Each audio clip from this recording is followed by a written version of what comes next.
سلامونه وخت مو په خیر د زیرو نیوز سرویس سپورټي خبرونو ته راغلاست.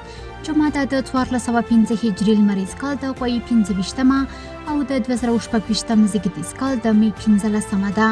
مننه چې له موږ سره یاست. زموږ پاڼې هرومرو خوښې کړئ. لومړی خبر ده چې د افغانستان د فوټبال 100 کلنې ملي لوبډلې د مرکزي اسیا سیالیو په خپله دریمه لوبه کې د 2-0 په پایله له تاجکستان ماتې وخوړه. دا په داسې حال کې ده چې د افغانستان ملي لوبغاړو تر دې وړاندې په دغو سیالیو کې له ترکمنستان او ازبکستان څخه هم ماتې خوړلې وې. د مرکزي اسیا د فوټبال سیالۍ د 5 لوبډلو په ګډون د تاجکستان په کوربه‌توب ترسره کیږي.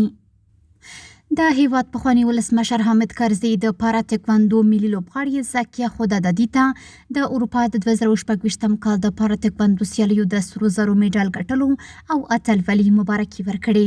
دغه افغان پارا تکواندو کاري د -40 کیلوګرام وزن په کټګورۍ کې د ګرجستان، آذربایجان، ایټالیا، فرانسې، اوکراین او ترکیې سیالانې ماتې کړې او د اروپا د اتلولۍ لقب یې خپل کړ.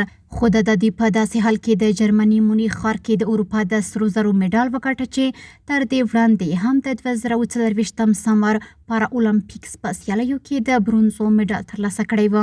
د یادونې وړ ده چې خدادادي په دغو سیالیو کې د فرانسې په استازیتوب ګډون کړی و. د نړیوال سپورټ له ډګره د بنګلاديش تیز بالر نهید رانا د نیوزیلند پر وړاندې د غوره کارکردګۍ له امله د 2016 اپریل میاشتې د کرکټ نړۍ د غوره لوبغاړی اعلان شو. رانا په 3 ورځنیو لوبو کې 8 وکټې واخیستې او بنګلاديش ته یې د 2 سیریز بریا کې مهم رول ولوباوه. نوموړی د سیریز غوره لوبغاړی هم نومول شوی و. او د نړیوال سپورټ له ډګره وروستی خبر هم ده چې سعودي عربستان اعلان کړی چې د دغه هیواد لومړنی مسلکي شلوریز کرکټ لیګ به د 2016 کال په اکتوبر میاشت کې ترسره شي. یا د سیالۍ د کرکټ ورزش د پراختیا لپاره د عربستان له مهمو ګامونو څخه ګڼل کیږي. سپورټي خبرونه هم دومره و. په خپل رسنیو باندې فیسبوک، انسټاګرام، ایکس یا پخوانی ټویټر، یوټیوب او ټیک ټاک زموږ خبرونه خوښې او موږ تعقیب کړئ. ادرس یې 0 نیوز 24 تر سبنۍ خبرونه د الله په امان.